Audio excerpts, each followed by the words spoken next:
Yeah, thank you all for coming. First of all, to the audience, I know like a lot of people have been personally involved into making this tower what it will become. Everybody wants to collaborate, so this is a very small gathering. For example, in comparison to what we've done before, is just because we want to bring everybody a little bit more together. And also talk to Vitalik. Thank you for being here, Vitalik. Yeah, of course. Happy to be here. Yeah. To start off, Vitalik, you've been here now in San Francisco a little bit. So, how was your trip to San Francisco, and how has San Francisco developed over time? What is something you thought? Yeah, I mean, I think it's always interesting to like come back here once in a while, and like you always get to see very quickly all of the new trends, new ideas, and new things that people are thinking about. It really does rotate very quickly, right? Yeah. There's always new takes on AI, new takes on cryptography, new takes on politics in like 5 different incompatible directions, new takes on the intersection of all 3 in about 13 different incompatible directions. So it's like an interesting diversity of thought and just people working on really interesting things, and I think thinking deeply about the future. So it's probably the main new thing this time is like everyone talking about AI, and like 2, the Waymos. So the AI is driving you as you go from talking about the AI to talking about the AI. Right. But it's interesting. Yeah, we have even robots here, right? Which we brought from Boston Dynamics. So thank you for bringing them. So when are we going to get like a mini horse that can compete with Lime scooters? Yeah, we should get that soon. We will have a robotics floor, which should develop some stuff like that. Okay. We also plan to come in on the 3rd of April, which hopefully, fingers crossed, we will get the keys to this building, because right now we are just here to, because the seller actually allowed us to be here for one evening, but 3rd of April is the day. But yeah, like we actually plan to come in with 50 robots, right, making a statement of like this is a hub of innovation. Nice. Let's see if we get there. But yeah, San Francisco. When I think about it, it's really interesting that on one hand you see lots of innovation, as you just right now said, but also what happened is that we have 30% vacancy rates in the real estate sector, especially in the commercial one. So this brings up the questions like how do cities develop, right? Will we still have just in the future cities which have office space, or will something new create? Like what is your view on the future of cities? Yeah, a few topics, right? So one is, I think the existence and the limits of cities are defined by transportation possibilities, right? And there's you talk about the 15-minute city, and there's a certain sense of community that you can get if things are within a convenient 15-minute distance of each other. The problem with measuring distance in units of time is that, of course, you have to have some speed you're multiplying by, and that speed depends on your mode of transportation. And that's the thing that's been really changing a lot recently, and I think could change even more, right? Because probably the big thing is self-driving cars for people and drones for including land, including flying for things, right? And so if you imagine the lifestyle of someone living, let's say 12 or 20 or whatever kilometers off somewhere in the middle of Sausalito, and you imagine what is their experience in terms of their ability to interact with San Francisco, right? Then right now it's kind of annoying, right? If you have a car, then okay, you can drive in, but then with that car sometimes there's traffic, and then if you're the driver, then traffic is really annoying. It adds a huge amount to your stress, and this has documented medical effects.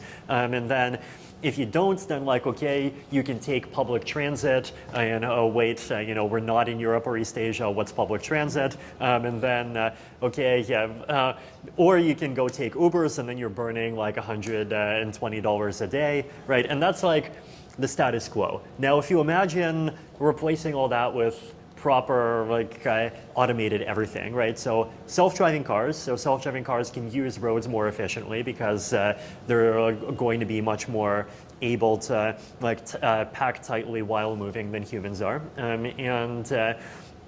and so travel times will go down, costs will go down, the cost of time will go down. You'll just feel like you're in a slightly more uncomfortable office for 30 minutes, and you'll just be in a pod, right? It's probably very similar to one of those meeting things that's off down there, right? And if you want to get a thing, you press a button and some drone brings it to you within 30 minutes, and delivery will go back to actually costing the $3 or whatever it was in 2013, back when we had a VC funded trial run of the whole concept, before we realized that actually hiring a taxi for your burrito is not the best idea, but now it will be. And so what this implies, right, is that the maximum size of a city increases, and that by itself changes a lot of assumptions, right? And the other thing is ideal, even modes of transportation change in other ways, right? So for example, if you think about the trade-off of owning a car versus just renting one in real time, right? Today, if you want to take the rent one in real time option, you basically implicitly also have to hire a driver. That increases the cost by a lot. In the future, that goes away, and so fundamentally renting and owning become very similar in terms of cost. Now, inside of a city, then if you have a car, you have to walk over to the parking garage. It's annoying. You have to drive down from the 4th floor of the parking garage. There's a 5 to 10 minute fixed cost, and then if you're renting one, then the car comes even faster. But then post self-driving car, basically within a city, if you own one, you still have that cost. But then outside of a city, the math is flipped, right? And so outside of a city, the idea of owning your own still makes some sense for a lot of context, but inside of a city, it totally doesn't, right? Yeah. And then on top of that, you also have the privacy issue, right? Which is basically, if you were designing a car to actually protect people's privacy, there's probably lots of people who care way too little about this stuff, right? Imagine, you're in some kind of AI company, and then you're in an Uber, and then you have there's the car itself, there's the driver, there's the driver's phone, there's the phone of the previous passenger that's hiding under the seat, and there's whether intentionally or unintentionally. And so, the privacy situation of being in a car is not great, right? But then the question is, well, what if in the self-driving world, you actually can have cars that make stronger guarantees about privacy properties? So, really interesting stuff that I think you can do, and we haven't even started talking too much about the economic mechanisms yet. Yeah. But yeah, in general, what this does imply, right, is that I think it does imply that living in a more spread out way is likely to become much more viable, which is interesting. And then the question is, well, what downtowns are for? But I think what we've shown, right, is that downtowns have plenty of existing buildings, and if the price of those buildings goes down, there could be really cool alternative uses that come up for some of those things, and this is part of what Frontier Tower is trying to take advantage of. Yeah, absolutely. This is exactly what we're doing. We thought this is the opportunity to come in and to really fundamentally change on how we can use the buildings, and we took a lot of inspiration by pop-up cities.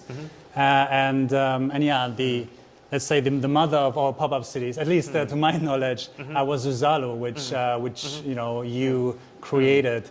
So why did you create Zuzalu? What was your thinking process? Why did you think oh, this is something I definitely need to try out? Yeah, I think for me the primary goal was to make an experiment, right? And so I make it this experiment, and there's a lot of interest in a bunch of things in this design space of pop-up cities, network states, crypto cities, whatever. And there's a lot of discussion, but like you have to actually go from the discussion to actually doing specific things.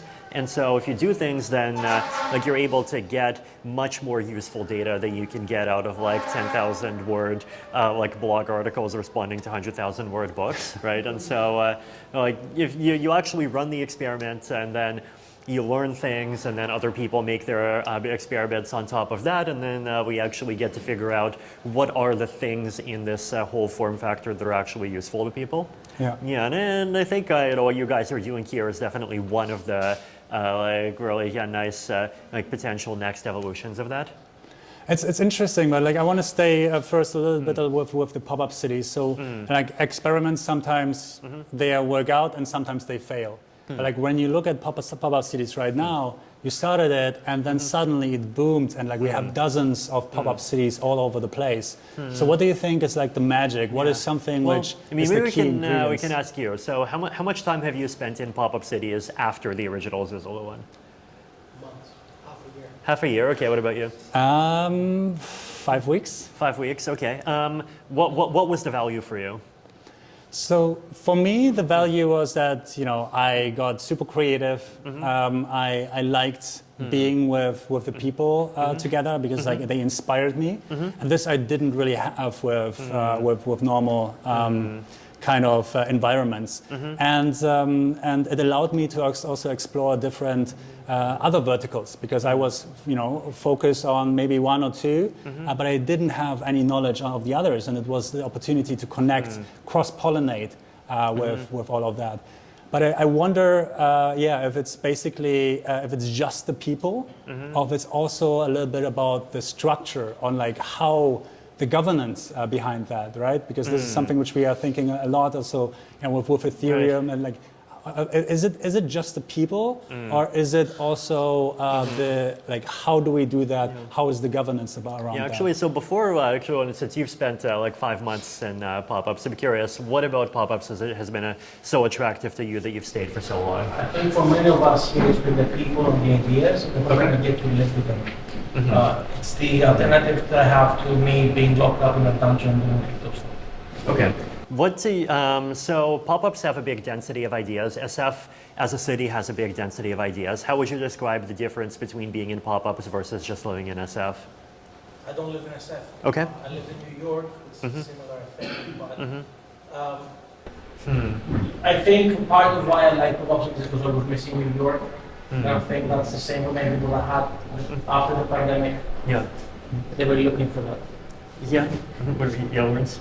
For me, it's about the proximity. You walk out of your house, or even in the house, you have co-living, but you walk out of your house, you walk around, and everyone you see around is part of this tribe of yours. Versus here, you walk around, you don't really have anything in common with most people, but you travel from island to island of events and house parties and so on with your tribe in San Francisco, and it's actually not that big. It's just a few thousand people. Yeah. So it feels better to be in a pop-up city, and for me, it's also about the dream of a permanent city. I think there is more support in interdisciplinary collaboration more than outside other spaces. Here you get to have different groups, but in pop-up city I feel there is more of cross collaboration. Okay. Yeah, and what's your... I lived in SF and attended a pop-up city. What I would say is pop-up cities is SF condensed. So it's the most people at the most edges go to pop-up cities, and you get the most interesting people attending there. So I would say it's better than living in SF, just jumping to different pop-up cities. Yeah. Okay. That's interesting. Like I feel like it feels like some of the answer is sort of like you want the benefits of SF, but you don't, but like you're not in SF. And then part of the answer is, well, actually, we can do specific things that are even better than SF. So you have something in SF that you've decided to call Berlinhouse. What motivated calling it Berlinhouse? Berlinhouse is, the one reason is, or the main reason is that we call it Berlinhouse because we have a once in a lifetime opportunity, in my opinion, because we have like these vacancies of around 30% of the entire cities, these commercial spaces vacant. And this exact thing actually happened in Berlin in the 1990s, where everybody fled after the wall fell. right? And this gave rise to a lot of communities because real estate went down, it was super cheap, and people went in and built clubs, built hacker houses, built spaces where creativity could flourish for a very low price. And this is where I think like the culture of Berlin, everybody who has been to Berlin knows it's like somehow a little bit special. We have a huge open source community there, and this is why we called it Berlinhouse. Yeah. Interesting. Yeah, I mean it's I also notice a bit of that actually in New York, right? Like in Brooklyn, there's plenty of like really cool artistic stuff happening in abandoned factories. Yeah, and in general, like good infrastructure at low cost does feel like such a valuable ingredient. Yeah. I mean, one of the kind of big picture tech things I'm curious about also is like if all of this modular construction, 3D printing, like robots for construction stuff takes on, then will any place in the world be able to benefit from ultra cheap construction? So we might be building new cities then. Yes, we might be building new cities then. Yeah. Okay. So, but is it just the magic? Is it just the people, or is it also the governance? Right, because the this is something which. Yes. So this is a really important topic, right? Because one of the things with governance is like you don't want to overdo it early on, right? Like I think. When you have a community that's still sort of in what I would call Garden of Eden mode, where you have like, you know, less than Dunbar's number of people, when like there aren't like big conflicts and people roughly still get along, then like kind of any governance mechanism would agree to the same outcome, and like people have basically pre-negotiated things in conversations before you even get to any kind of formal vote, right? And so, you know, you don't want to overuse governance, right? But I think as you go longer in time and as you scale more, then the need for governance definitely becomes greater, right? And yeah, so I see a few different parts of like governance, right? So one is, of course, like sort of solving what usually gets called the succession problem, right? Which is basically that when a new thing gets created, like it often gets created around a charismatic leader, and like for some time the charismatic leader is great, and like they control a lot of things and everything works around their vision, but the charismatic leader sometimes goes away, gets tired, something happens to them, they live long enough that they become a villain, whatever, right? And you need to have some kind of vehicle for ensuring that the thing doesn't decline into mediocrity and continues to be great in a way that is an institution, right? And an institution is a structure that takes input from people, but that has maintains properties where those properties are supposed to persist independently of any particular person being in a specific role, right? An idealized institution is sort of a set of boxes and a set of instructions, and you put people into them, and then they do the thing, and you can never make that actually work, right? But you definitely want to go partially in that direction. And then the question is, well, what kind of what are the goals of the institution, right? And so governance is one, right? Basically deciding, to the extent that there are common resources, how do those common resources evolve, right? So, maybe in 10 years, totally unexpected things happen, and let's say it becomes possible to build another 15 floors on top of this tower, right? Then do you build those floors? What do you put in those floors, right? You always get new unexpected questions. Or potentially things in the other direction, right? There appears some kind of big problem, things become more expensive, and there's some kind of crisis that you have to take an active decision to deal with. There's kind of actively figuring out how to reward contribution, right? So there's many different types of contribution to a community, and you want to figure out how to recognize those contributions, how to reward those contributions. A third axis of this is ownership, right? And so this is one of the things that I've been thinking about, which is basically that the average one of these pop-ups, like they're not going to be, or not pop-ups, permanent things, they're not going to be able to function entirely on outside venture capital, because I think right now, outside venture capital for these things, in large part, basically exists because it's a new idea and people think it's cool, or if people think that it becomes big, then like the first one will get an outsized share of that return somehow.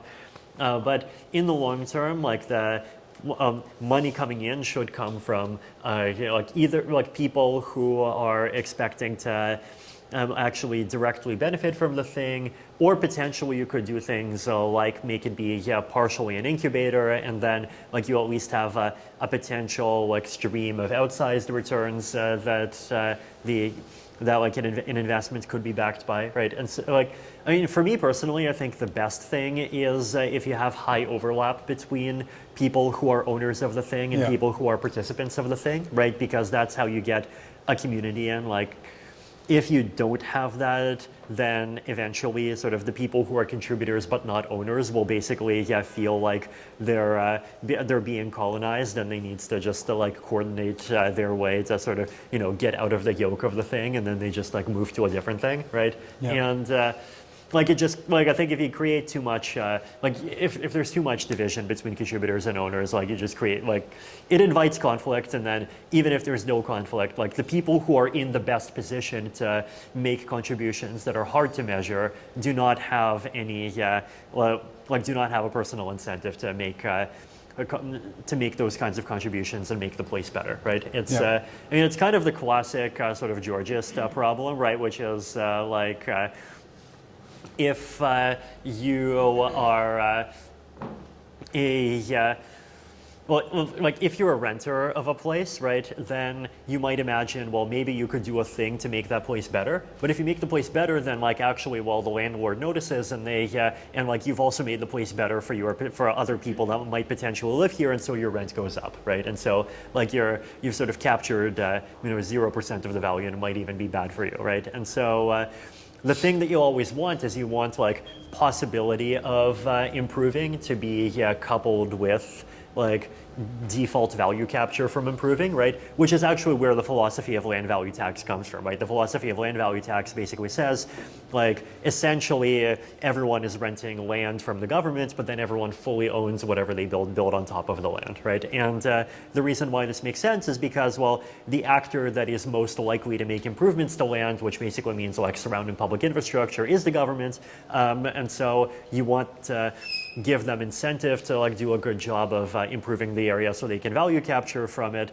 and then get even more money to make more improvements. But then if you want improvements to the actual building to go fully to the people who are making those improvements, right? And so you kind of bifurcate things that way, right? And so like I think there's ideas from Georgism that like probably make sense in the context of pop-ups, right? You want to ask like for public spaces, for private spaces, like who are the actors that are in the best position to improve the thing, and then you want to give those actors ownership over the thing. So I think it's like a good topic to brainstorm, right? Like what is basically what you want is you want an economic structure that has the benefits of homeownership without the downsides of homeownership. Yeah. Interesting, like that you're thinking also about participation of the individuals who are living within the building to also participate in the rise in value potentially which they are creating.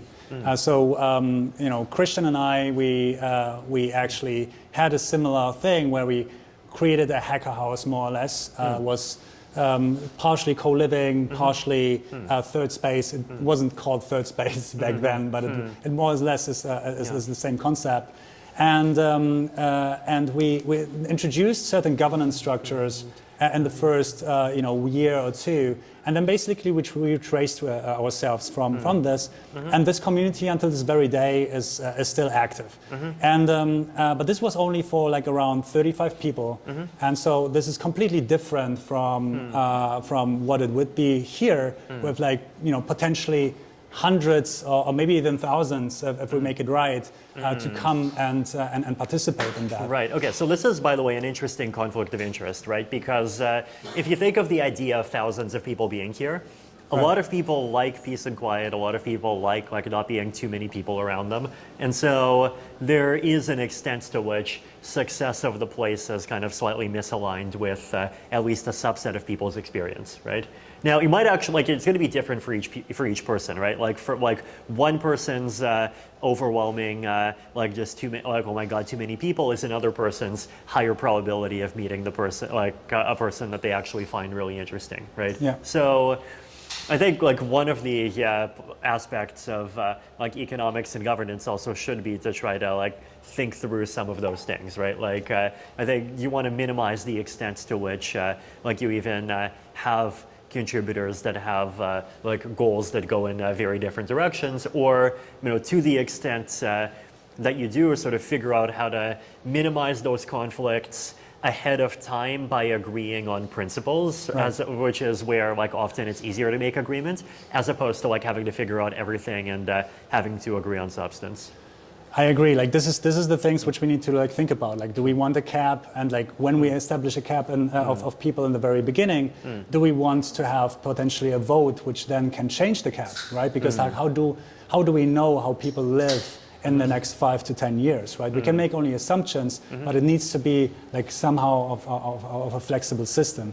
And but now I'm actually going back to the community which we built up, which completely changed. They're we instilled some values, but they completely changed. The only thing what remained is the governance part in the end. And now they are actually thinking of buying this place from us to basically complete the whole circle. And what we are currently thinking about, does it at what stage is it the best time to actually let people participate? Because I think because they didn't know that they had the opportunity to actually talk to us and buy their portion of this real estate, is do we want to have for the future also participation in the very beginning, or do we want to see if things of first run so that basically the first investors are taking the risks of is this gonna work out? Will be everybody super exciting about that, or is this basically a flop, right? Because there was always this risk. So when do we actually get everybody involved in a way which you feel is most aligned with participating in the value creation? Right. It's I think the balance is basically that you want you definitely don't want to figure out mechanisms too early. Often the more you wait, the more you have an understanding of what the problems, what the decision space, what the trade-offs actually are.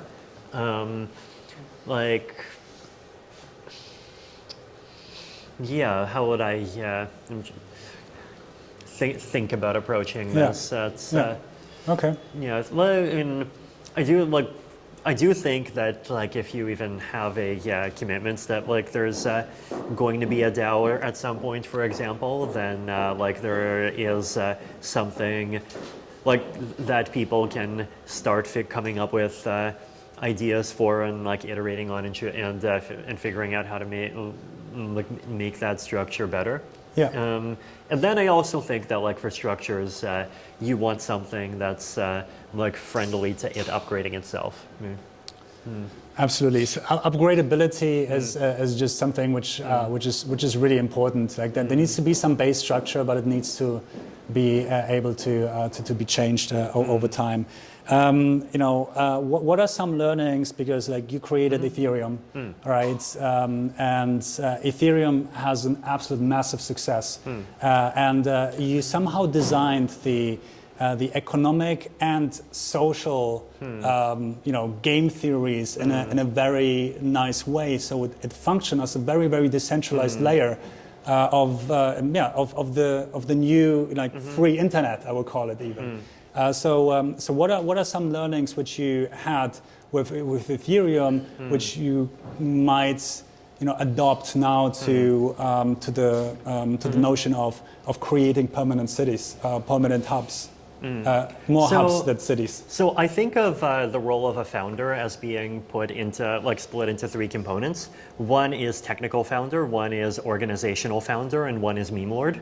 And I recognize that for me myself, I've basically put like almost all of my points into the first and the third, right? And like my weakness in the second has definitely caused like some of the problems in the Ethereum Foundation that you'll read about in the histories, right? And so I think there is an aspect of this problem that like you can't separate from yourselves and the team as individuals, right? I think if in a lot of ways, like if you're the type that's like myself, then decentralization actually can be a super effective strategy, right? But then like your point of risk becomes the thing that you can't decentralize. And so that's always something that you want to kind of be watchful for. And so like basically, if you're, and like I think if you want the thing to sort of like not be a dictatorship, then like you have to design the thing so that it's not like an organization and it's more like a game, and where you like in political science, there's this concept of open access orders and closed access orders, right? And like an open access order is basically a game where like fundamentally anyone can win if they have the right skills, and a closed access order just like depends way too heavily on pre-existing connections, right? And like there is an argument that like that's actually the really core distinction that makes like say democracy better than dictatorship, or that makes like capitalism better than state-controlled economy. And so then the question is, like I think you want. With Zuzalu itself, right? I think the thing that we ultimately did is like after the first couple of rounds with Zuzalu, Montenegro, and ZooConnect, like it basically decentralized it and essentially made it into an open access order where whether you as an organizer succeed or fail doesn't depend on your ability to be close to me or like close to other like original people, but it depends on just your ability to be an effective organizer and to attract people and do a good job of executing and not alienate people and all of those things. And then in Ethereum, there's definitely like a lot of elements of these like deliberately engineered open access orders, right? And like what's interesting is that like a free market is a type of open access order, a democracy is a type of open access order, like a lot of things can be. But like the challenge is just making sure that you're not accidentally creating something that sort of feels like it's open but is actually closed. So yeah, and I think like that's probably one thing that I would suggest thinking about, right? Which is like there's probably aspects of contributing to Frontier Tower that where running them as open access orders is like the perfect, exactly correct thing to do, even starting from today. And then there are aspects that are sort of more about large-scale coordination. They're more about like running the rules of the game. And then for running the rules of the game, like you want a structure that can guarantee alignments, right? Or maximize the chance that you're going to get alignment into the long term. And there the challenge is how do you, like if you want to grow the group past yourself, then how do you prevent the new group from itself becoming a special interest group? So, I don't think there's a perfect answer to these things. The thing that I know is like thinking about these problems is more likely to not lead to a massive egg on your face than not thinking about these problems. Yeah. So how we envisioned it is basically that we have different layers of governance, and I definitely agree that in the beginning we need to keep the governance as low as possible. But when we want to actually let these systems live as well without us needing to like micromanage everything or like that it is dependent on us as founders to do that, I think what we need is to establish like these governance structures from like at least work on them from the very beginning. Yep. And how I see that is like that we have like 3 layers of governance. One is floor governance, where like the different floors can self-govern. One is the tower governance. Yeah. So the cross floor and like the representation towards outside people. Yeah. And then there's the cross tower governance as well, or potentially even cross permanent hubs. Yes. But on that point, I'm curious, like, is Frontier Tower, or whatever like the name is, as an org planning to also set up other towers?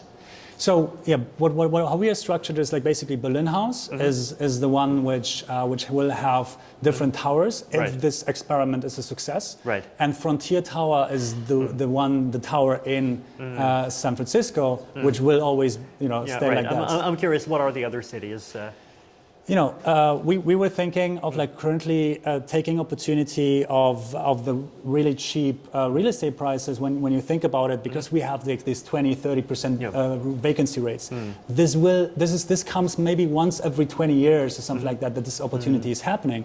So this is why we are thinking like, yes, let's try that. So the other cities will be determined by first of all interest. But also, it's like how are the real estate prices currently there? Is there really demand there? So, for example, we were thinking about Hong Kong, but Hong Kong is like really high prices. Singapore is the same, right? London also like maybe London is okay, but New York is also like cheaper prices than general.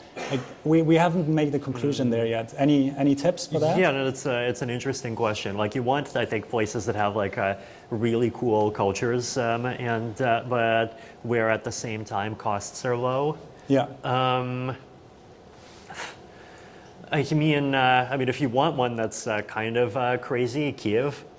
I'm serious. The reason why I would say this is because I've been there and I've like actually been very impressed by the local culture, huge amounts of creativity. Absolutely. And at the same time, it's like a place where people have a very deep and sincere desire to be well integrated with Europe, the US, other parts of the world, and where they really are going to need that economic leg up. Right. Yeah. So that would be one.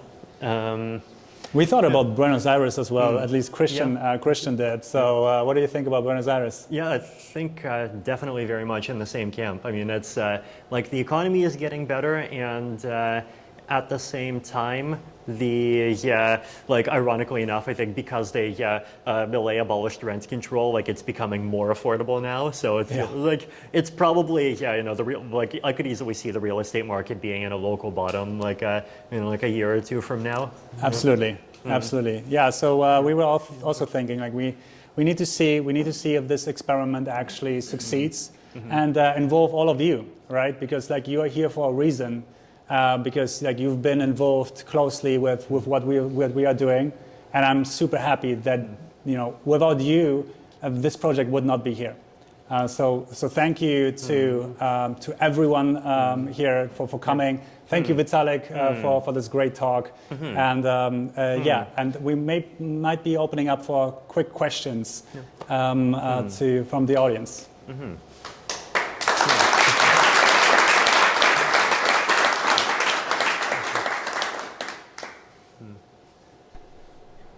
When you think about like the next 3 years or something, or perhaps even longer, and I guess we already went there with like what are other possible cities, but if you think, I don't know, does it at all fit into your like ag framework, and if so, how do you think about, for example, like the cross-pollination that happens perhaps only between different towers, but also between different towers and pop-up cities, like will they have like some kind of coalition layer that like makes kind of like specialization possible, but also like build some resilience between the different hubs? Like is there a ground vision kind of like to like a larger 3 to 5 year plan? Yeah, and so I think like DIAC and the whole pop-up concept has have a lot of alignment of goals, and the aligned goal is basically that I think these are potentially like some of the best possibilities that we have for places other than SF in New York and probably like Beijing, Hangzhou, and Shenzhen to really like be top tier parts of the next couple of waves of technology that are happening, right? Because the next waves of technology are going to be very, like any wave of technology is very network effect dependent. And the challenge is that by default, that what you get in a technology wave is like you get like very proprietary VC funded startup stuff, and there's people making money, people physically concentrate in one place, and like it delivers a lot of interesting stuff, but on the other hand, it concentrates power, it's only available to a few people. And so if you're from any country or even like any like city in the US or China other than those that still wants to participate, then like the place where DIAC benefits is that DIAC is a paradigm for creating a safe and technologically advanced 21st century that is very open source, right? And is inherently very about empowering people that are not like just one or two companies at the top, right? And so that's something, and then like as we've talked about, like pop-ups and permanent locations in a lot of ways are very similar, right? Like they give you the benefits of a network effect without having to like literally have 5 million people, because, well, basically you triangulate the problem by saying, well, you're going to have network effects that are focused in being about a particular specific area, right? And if you have that, then like you can just go down to 150 people. So yeah, and I think from that perspective, they have a lot of appeal to very similar constituencies, and I expect they'll have a lot of overlap. Hi. Hi. You were talking about different governance models, and I was curious, like, while I'd love to innovate something completely ground up, at the same time I'm kind of curious, are there any reference models you've seen that worked for communities, for physical spaces, that we can use and study and learn from, so that we could build some best practices or worst practices?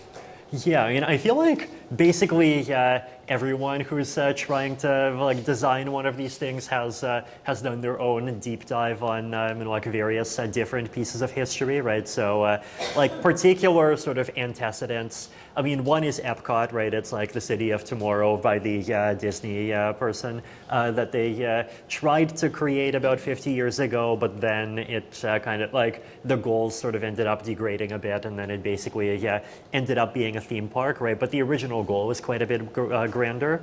Then if I mean, like Balaji has done a lot of like research into sort of reverse diasporas and like historical incidents of groups of people that have come together to one particular location. In terms of like making small-scale towns or groups of people work, I mean, I think one thing we should all do is we can like visit extremely small towns that still have like top-tier infrastructure and that still have a lot of really interesting things happening. And so there's like basically two types of those, right? So it's like, as far as I can tell, there's often towns that are organized around a particular type of sport, right? So there's like those exist for skiing, they exist for surfing, they exist for a lot of things. Like, and like you go to the town, it has a population of 1,000 to 5,000 people, but the types of infrastructures, the quality of food you can get, like the level of access to medical things, like everything is just like it feels on the order of like 100 to 500,000, right? And so like how do you make the network effects work? Well, it's like actually an example of of an application specific network effects, right? Also, I mean, Longyearbyen in Svalbard is kind of one of my favorites. It's the northernmost city in the world, 79 degrees latitude, has about 3,000 people. It's, and then you can live there. It has like 10 restaurants. It has a great sushi place. It has a big supermarket. It's got its interesting people, right? So there's like existing examples like that. There's also people who have been attempting to create like sort of more conventional new cities, right? So like cul-de-sac is one of those examples, and I mean the cul-de-sac person has like he's talked at the Network State Summit. He's like very aware of all of these things. So I think there's a lot that we can learn from like various adjacent concepts, both on the kind of like more idealistic side and on the side of just asking what's a sort of more normie product that still feels adjacent to the kind of stuff happening here. I'm relatively new to crypto, but I've heard about like smart contracts and like proof of work. Have you seen any hope or simplifying factors for the like sort of proof of work for people? Sort of what you were addressing earlier, that like if we all chip in, then how do we allocate rewards? Or especially if there's an incubator, does everybody get in on the action if it goes big? And like, how do we move away from the old VC models, or is it just messy? Okay, so I think I've thought about something that I feel like might actually be aligned with what you're asking. So the question is basically, like, block rewards are really nice, right? And like a really nice property that they have is they're completely programmatic, which means that they don't create like governance headaches for people to fight over. And at the same time, they're able to create like basically constant income for a very large number of people who are in a community. And then those people simultaneously become interested in participating in other ways, right? And so like a lot of people really talked about the positive aspects of mining in like creating Bitcoin early on, also the positive aspects of mining and creating Ethereum early on, right? And the question is, well, how do you make something that's like mining, but for like kind of a much more diverse set of public contributions, right? And so this is actually where, like, exactly the sort of thing that my work and other people's work on retroactive public goods funding is trying to solve for, right? So there's like Optimism Retro PGF, there's deep funding, we've had trials, there's an ongoing funding trial of deep funding. I wrote a couple of articles about this recently, actually, if you're curious. There's one, humans as the steering wheel, AI as the engine, and one on info finance.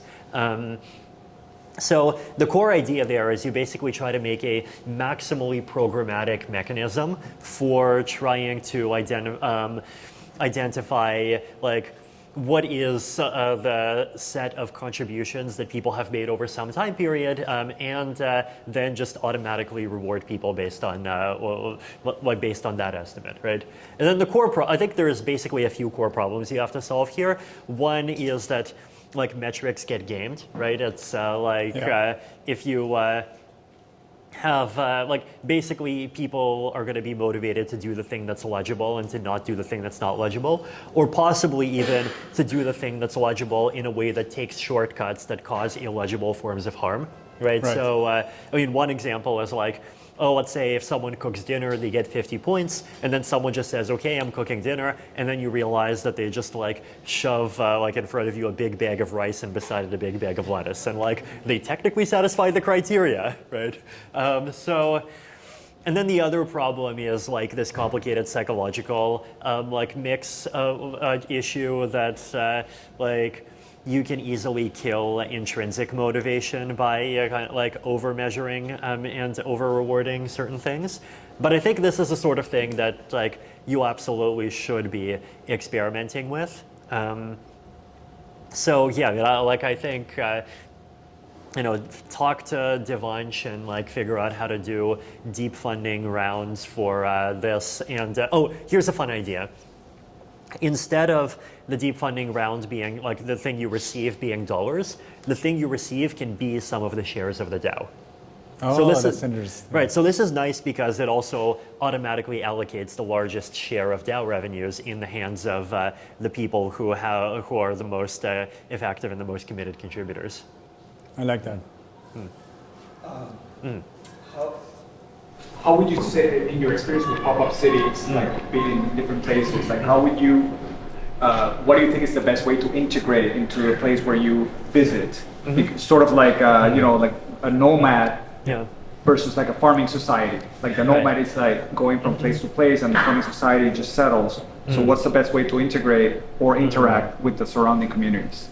Yeah, I think this is, I mean, it's definitely an important question. I feel like a lot of people ask it. I think the first part of my answer is like you want to be realistic about what kind of interaction you're trying to get. Like sometimes the thing that people try to do is like they're doing this thing and then just randomly they like talk to some like a local civic association, they do an event, they bring in like 50 random local people, they talk about the thing that they're doing, and then there's like a round of asking questions.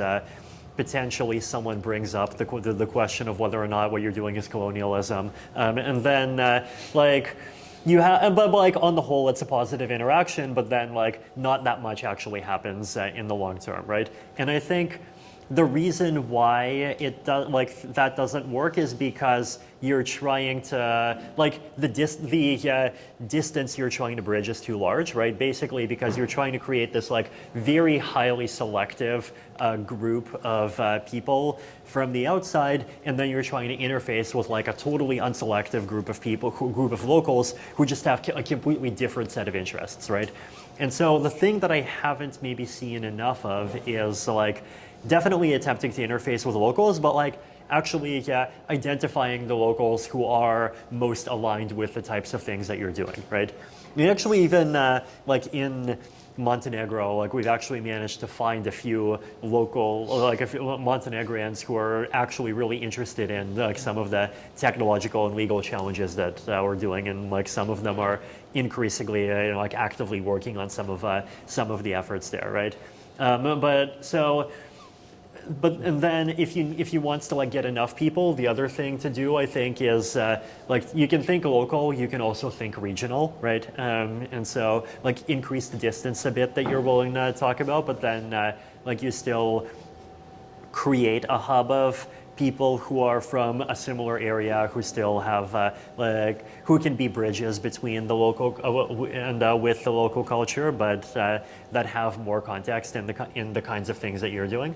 Yeah, I mean, I feel like honestly, like San Francisco is sort of difficulty 0 for the kind of stuff that you're doing. But in like any place that's not SF or New York or Berlin or a couple of East Asian cities, it definitely is more of a challenge. Like it's more of a challenge the more rural you're being, right?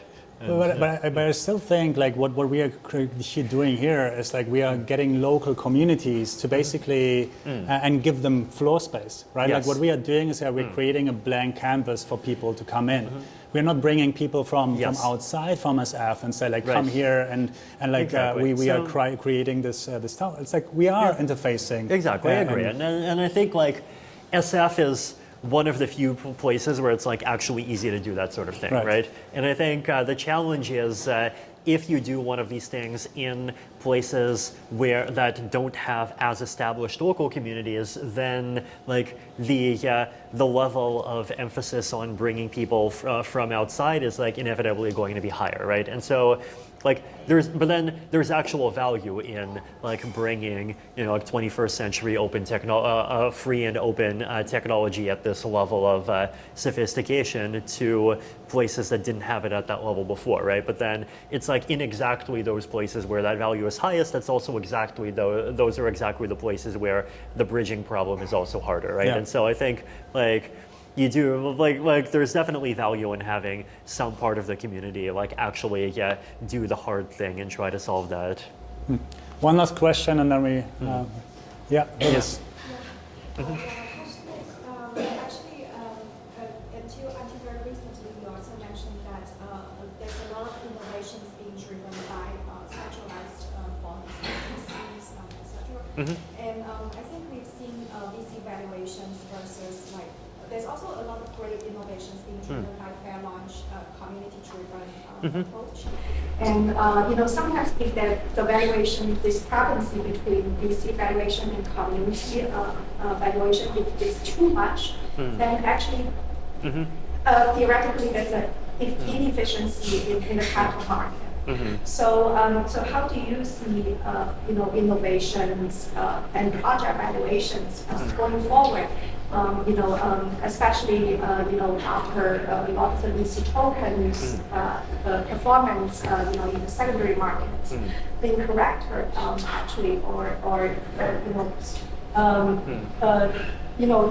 being kind of like influenced by this fair launch approach by a lot of projects.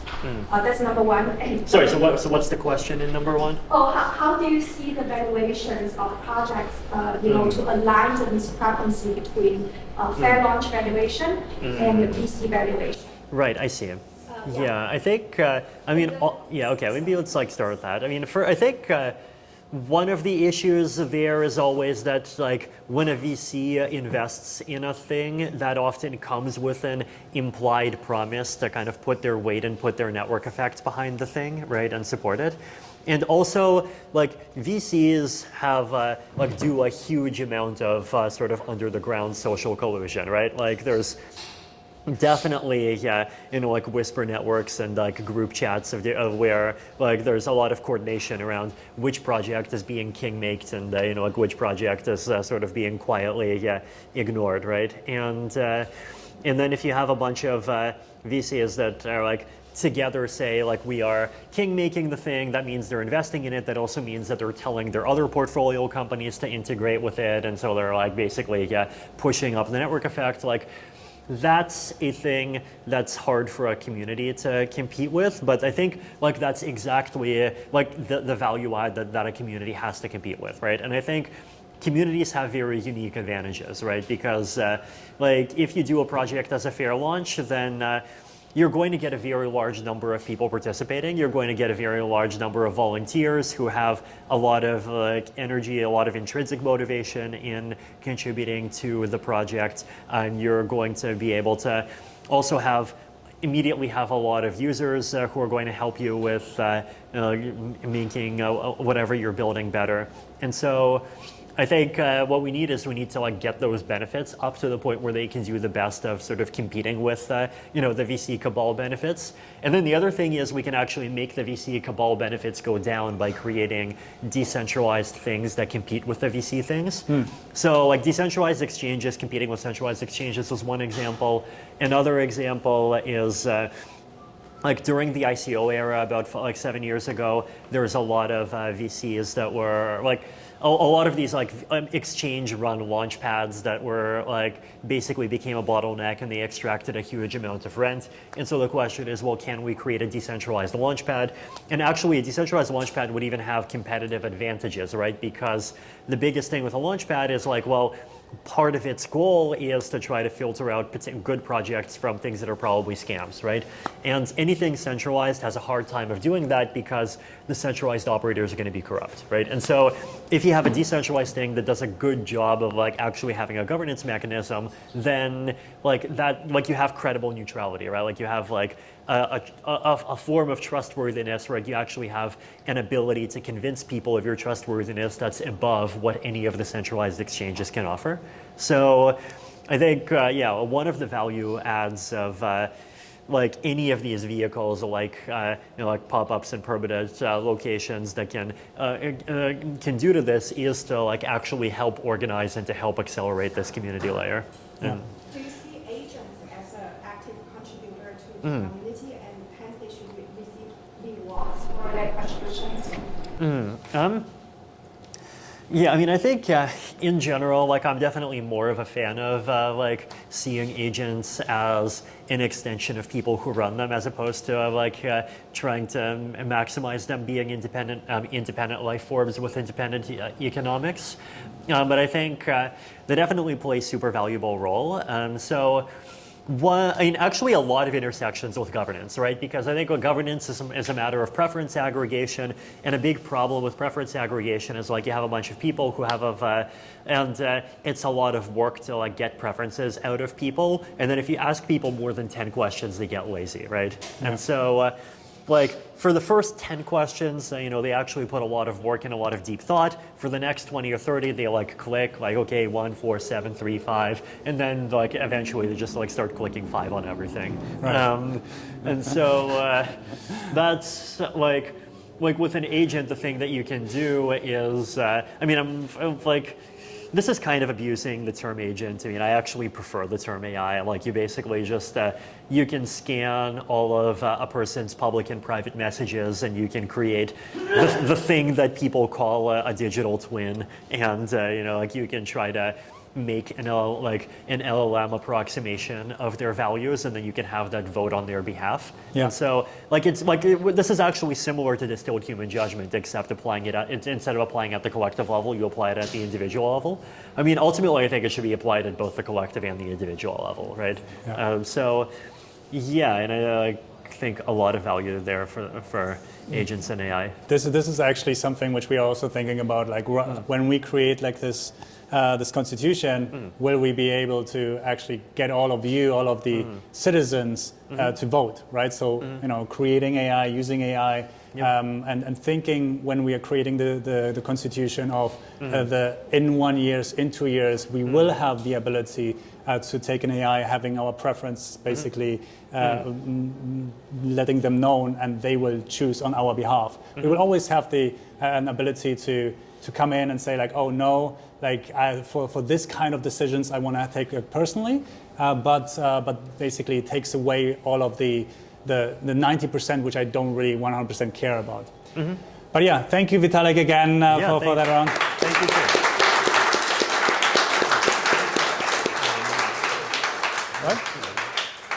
Group picture?